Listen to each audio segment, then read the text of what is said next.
we're going to lay off 1,000 people, and that's going to be on you. Wow.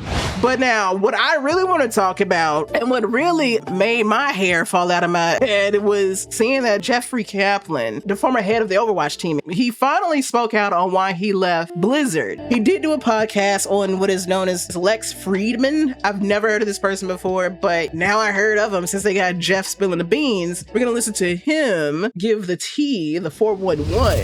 There's this wave in the live game and events, but the pressure on creating Overwatch 2 was building. Yeah, we had a coalition on the team that was really wanted Overwatch 2 built instead of the live events, and then the executive pressure became monumental. And what would have been correct was to do more world events, like keep it going. But the major derail was Overwatch League. When they started with the whole Overwatch League stuff, that's when I was like, all right, capitalism has entered the chat. You can't spell a super successful game without esports, right? The weirdest part about Overwatch League is I believe in it. You know, I helped pitch it along with some other people.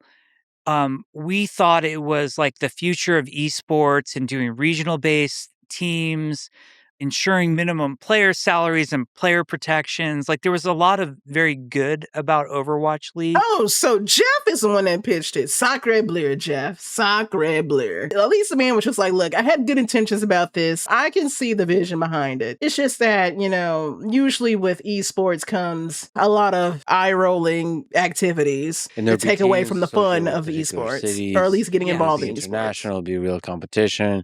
So the dream, the ambition was really huge there.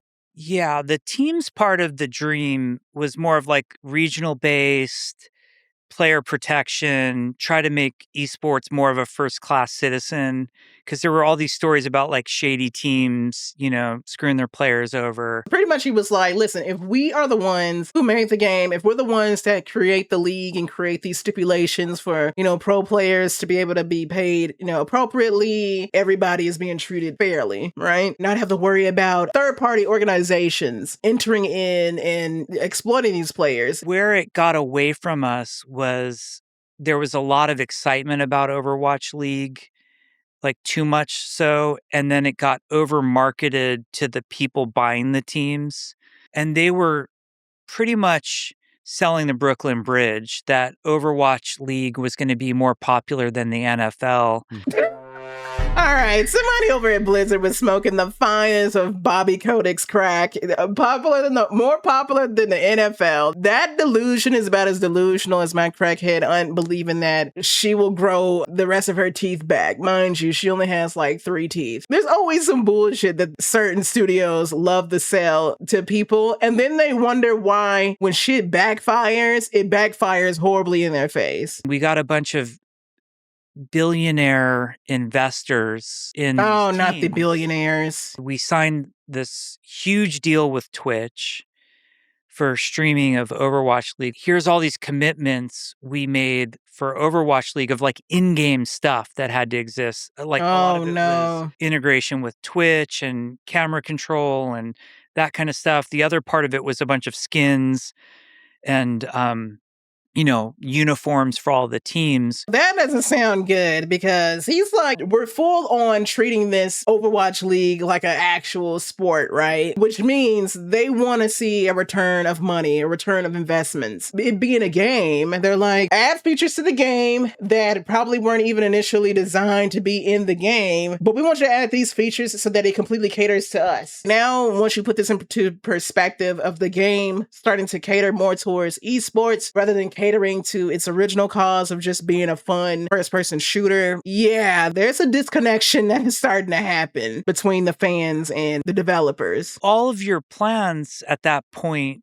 kind of go out the window. Like, you're not going to work on new world events. You're not really even focused on Overwatch 2. See? You're just kind of treading water. The deal didn't go well, and we've got to do make goods to make the deal better for them. I'm like, just give them some money back. There was too much focus on let's make lots of money really fast. Oh boy, don't we love capitalism?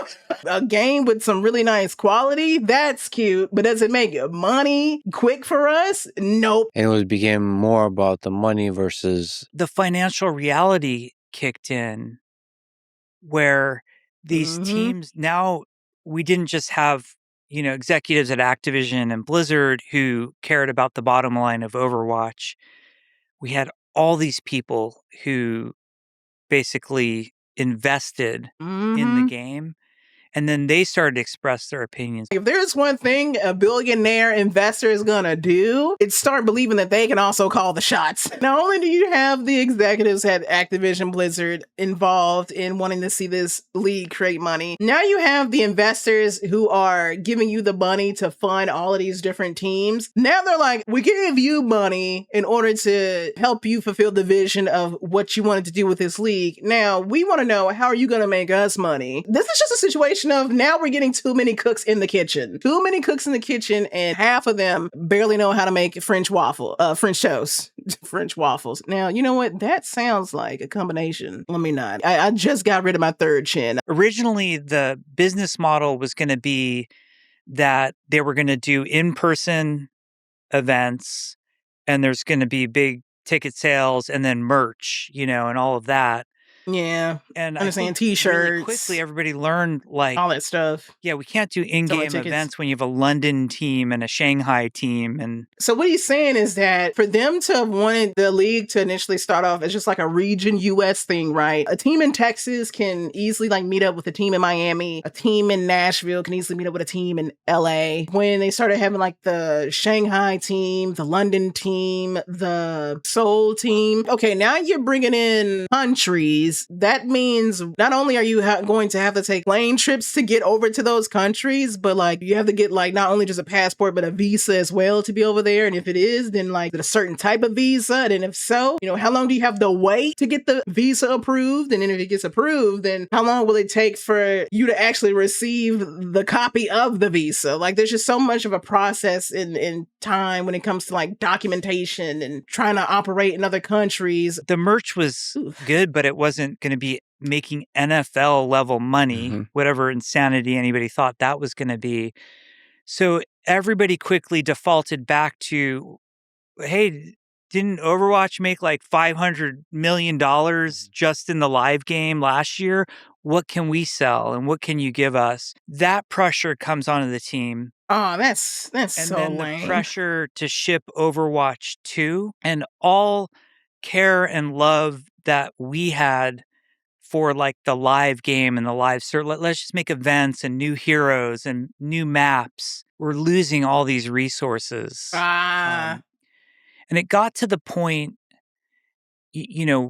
my exit at Blizzard, I believed in Overwatch 2. I think we could have made a great game. I have a lot of hindsight of how I would have designed that game differently with what I know now versus what ultimately we didn't ship. Had the Overwatch League not happened, Overwatch 2 probably would have flourished just as much as Overwatch 1 did. But unfortunately, like Jeff was saying, people are starting to pocket watch us. They're seeing how much money Overwatch has made on its own as a live service game, providing, stuff like skins and loot boxes and stuff. And they're sitting here oh, so you guys do know how to make money, right? Can't y'all just still give us money? Yeah, Overwatch League is dripping the money by the second, but just support us with the shit that y'all make, regularly, right? The average player that's buying loot boxes just because they want to fully support Overwatch as a game, their money is now being redirected over into catering entirely to the Overwatch League, into these pissed off investors who want their money back, questioning if investing into your proposed league that's going to be bigger than the NFL is actually not bigger than the NFL. It's looking like the G League instead of going back into the game itself. Overwatch 2 is out now, but it's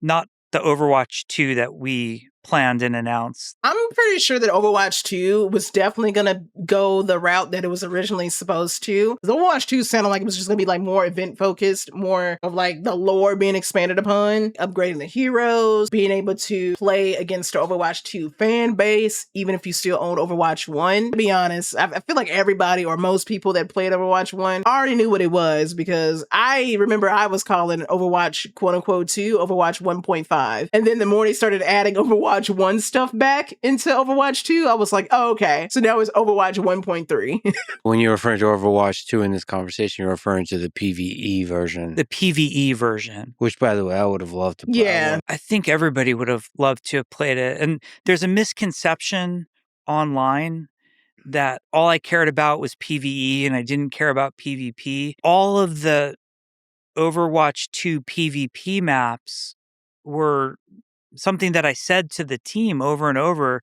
We have a PvP audience. If we get anything right, it has to be the PvP. Makes sense though, right? Because, Overwatch has always been like a PvP oriented game. It's just that, as far as people that ended up like enjoying the lore more, having the PvE aspect of it is just like a little cherry on top. But I mean, it was like never something that I never saw being prioritized over the PvP, because hell, I love the PvP more than I love the PvE. A lot of people love the voice line interactions between certain characters and dialogue that you can only get as far as like character relations and interactions, mainly get that through fighting in the game, doing the PvP part. In 2016 and 2017, I felt very in control of the Overwatch team and the direction of the game as a game director. Felt like we were running Overwatch and we were very, very successful and doing a good job. And I think the fans were happy. Overwatch League was the best intention. My parents always say the road to hell is paved with good intentions. That was the Overwatch League, and it ended up being an albatross. And then Overwatch 2 was the same thing. That's when the game started slumping. Down for me, like what sort of ultimately broke me in my Blizzard career was I got called in the CFO's office. He sits me down, he gives me a date, and he said, Overwatch has to make in 20. Okay. And then every year after that, it needs a recurring revenue. And then he says to me, if it doesn't do dollars,